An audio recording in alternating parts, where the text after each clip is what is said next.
1140 The Fan.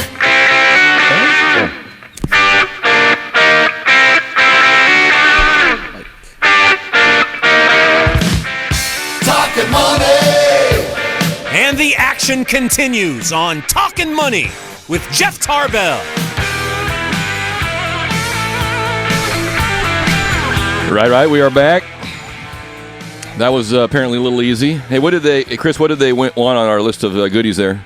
The margarita machine. The margarita machine. Nice choice. Does Mike live? Do we know? Does Mike live in the 916 or does he? Orangevale. Oh, Orangevale. Okay, we can do margaritas in Orangevale. Mike, let me note, Mike, there is 50 cups and glasses, and so John and I expect. Chris will probably drink a few margaritas too. So we expect an invite. So Mike got the answer right. Our quiz question was: this lender in the first quarter of 2012 originated almost a third. Excuse me. I'm not going to say originated because they did not originate them all themselves, but they hold or acquired a third of all the U.S. mortgages in this country. And the answer was not B of A, although that would have been a good answer a few years ago. I would have guessed, I would have said Chase, I would have thought would have been in there. Where's Chase at? Chase is number 2. Okay. 9.6% of the market share with $38 billion. So 33, almost 33% is number one, and second place is 9.6. Okay, so number one was Wells Fargo, $129 billion in volume, 32% of the market share. That's in the first quarter, 2012. So there's 3 months in a quarter. I got that right? That's right. Times 4 is 12. So in 90 days, they did how many billions of dollars? How much? $129 billion. Yeah, I don't got enough fingers for that. That's a lot. I'm beyond the fingers and toes, and I'm missing a toe too. So that's a lot of money every minute of the day coming in. And yeah, Wells Fargo, not only do they originate quite a bit through their retail channel, but they buy a lot of stuff through brokerage sources. Probably, if we looked at the breakdown, maybe equal in terms of what they buy from lenders like ourselves and the broker partners and other things too. So it's probably, I don't know, I might be wrong, but it's probably close to 50-50. But that's a lot. That's a lot of business for one bank. So if they don't return your call immediately, you'll know why. They're trying to get their $1 billion back. So I was looking at just talking to John about this during the break. Hey, Chris, are you familiar with this? And this kind of brings us a little bit back to the Arco, the new Arco, the old Arco, the downtown. Have you been following along with Cal? Do you watch Cal football at all? Are you familiar with Cal football? I usually just follow Notre Dame football. Okay. You're such an elitist. It is ridiculous. That's not really elitist. It's not. Okay. Well, they're not very good. They're not good at all. Okay. Okay. So Cal football, you're aware that they are remodeling their stadium, right? Yes. Okay. So here's the deal. Since there's so much stadium talking going on and the risk of doing things, the estimated budget. Now, I believe, and you correct me if you know, Chris, correct me. I don't think they're building a whole new stadium. I think they're just kind of gutting it and redoing it. Is that? Yeah, I think they're kind of building on. Didn't they have protest over one of the trees they were taking down? Yes, they did. So they're not moving the location. So that's the number one question here is they're not moving the location. And if you look at the picture here, I was showing John, there's a big yellow line that goes right down the center of the stadium.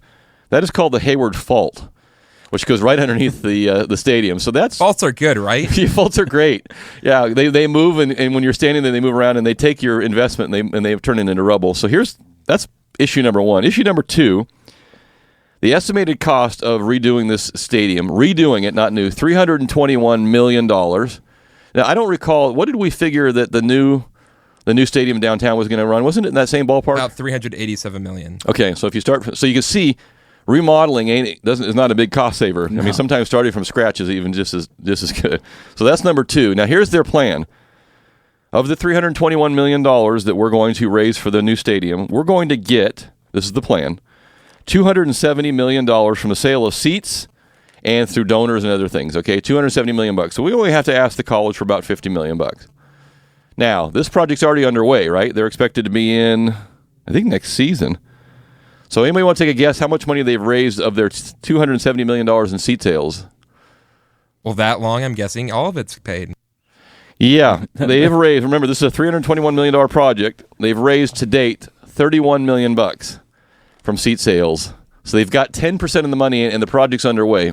And oh, by the way, they're on the hook for the money. Okay, they had to raise some bonds to raise the money. So the clock has already started. Okay, the tab is being run, And by the way, the UC system is getting cut back in their funds from the state and other places too because there are not enough people. So they're really, really hoping that Cal football does really good next year. In fact, that is their Hail Mary pass. If you read the article, it says we're at a point now where we need our team to really kick some butt because we got to sell some tickets. So they are 10% into the way of a $321 million project. So lest people tell you that there's no risk in the sports and entertainment business, there is a little bit of risk in the sports and entertainment business now. So maybe what I guess the lesson here is have your money in your pocket before you start remodeling. Isn't that what your dad taught you?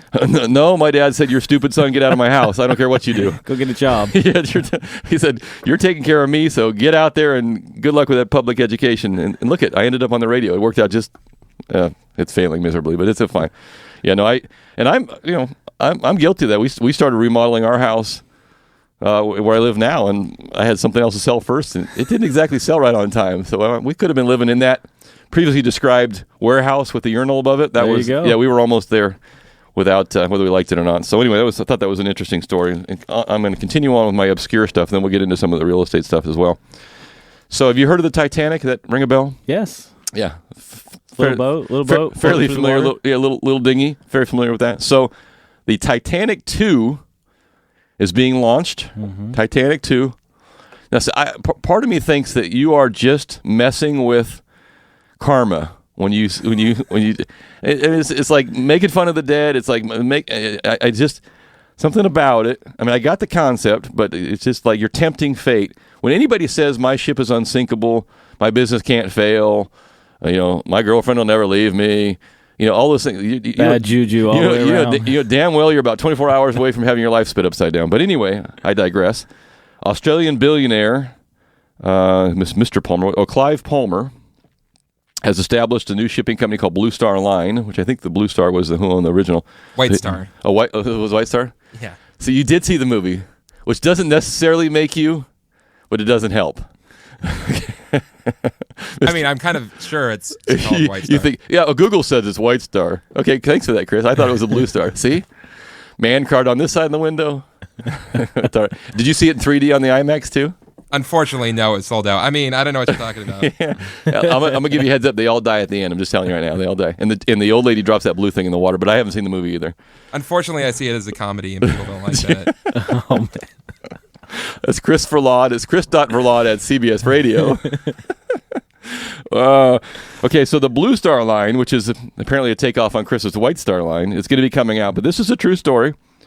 And this gentleman who's an Australian billionaire is going to model the Titanic II exactly after the Titanic I, with a little bit of modification to the hull, as you can imagine, and some of the other techniques of the new age. But anyway, this will be the Titanic, which I think was the largest ship at the time. This ship will be very close in size and shape. Will not even be in the top 20. Right. In terms very small in terms of all the other cruise liners out there. And I think I mentioned this when we did that cruise out of Fort Lauderdale. The largest cruise ship in the world is the Royal Caribbean's Allure of the Sea, and that was the one I think was sitting there when we were leaving. And 5,400 passengers can get on the Allure of the Sea. Now, I don't know why. I go on vacation to get the hell away from people. I'm not going to be 5,400 people. Can you imagine the buffet line at the Allure of the Sea? Oh, my God. We're down to one chafing dish, and would you like soda with that, too? So 5,400 people on the Allure of the Sea. I think the Titanic II will have 840 rooms. So that actually might be kind of cool. Assuming it, a little niche they're trying to fill there. Yeah, Jeff, why are you always walking around with your life jacket on? your buoyancy. Did you see the movie? Yeah, to try and get your wife off the front of the deck there. This is the screaming was driving and keeping passengers awake there. So anyway, the Titanic II coming out. It's still time for you to get your latest version and the last of my segments of weird stuff. So who said this? Hey, Chris, this is for you too. Because who said this? I'm keeping you awake in there today. I know. You're getting paid $4 an hour. You're going to earn all $4, whether you like it or not, in there. Oh, so you're paying me an extra $3? I am paying. Yeah, I'm covering the $3s. I got you for the $6 for the 2 hours, and you get your $250 out of the station. So who said this? He wished to target airplanes carrying General David Petraeus and even President Barack Obama, reasoning that an assassination would elevate an utterly unprepared Vice President Joe Biden into presidency and plunge the U.S. into crisis. So who quoted that by saying basically, if I can get rid of the general and the president, the vice president is so inept, the United States will plunge into crisis and go downward. Osama Bin Laden. Osama Bin Laden. Famous quotes from the, I guess the Navy SEALs got a few of his books out of his cabinet. So there was some interesting stuff that came out of the findings out of Osama Bin Laden. So that's correct. He figured that, I guess being the world's most hunted person on the earth ain't exactly a cool job, because they found some stuff and he was sitting in there squirreled away and wasn't unhappy with how we were reporting on him. And his favorite TV station, I don't think I have it with you. His favorite TV station, I think they said, was either ABC, in terms of where they thought the best information was. The comment was CNN is like a political voice for the government. Fox is out in right field, and ABC had the most level-headed reporting, according to Osama Bin Laden. So if you're, I guess he didn't get his Nielsen rating book, or we could have had that in there. But so they found some interesting information out of Osama Bin Laden there when they took him down. Okay, I think that leaves all my obscure stuff I've been carrying around for a long time. Oh, wait, one more. One more. Not done yet. We're going to get it all out today, I promise. This one I've been carrying around for a while, and we've talked about this a little bit too, and I'm interested. Maybe let's do a little text input here, and what we'll do is we'll pick off one of our texters at 441140, and I'll have Chris give you a call. Your choice. If you want some Hangtown tickets, I'll give you some Hangtown tickets. You want some IMAX, I'll do that. I've got even some cupcakes or some Jim Boys, something fun for you.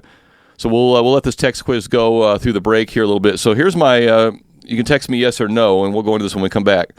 441140 is our text number. You can call if you want to jump in, and maybe if you know something more about this than I do, which is very easy to do about anything, you can give us a call at 339-1140. So there's a big push on in the state of California, a big discussion. Do we or do we not end the death penalty in California?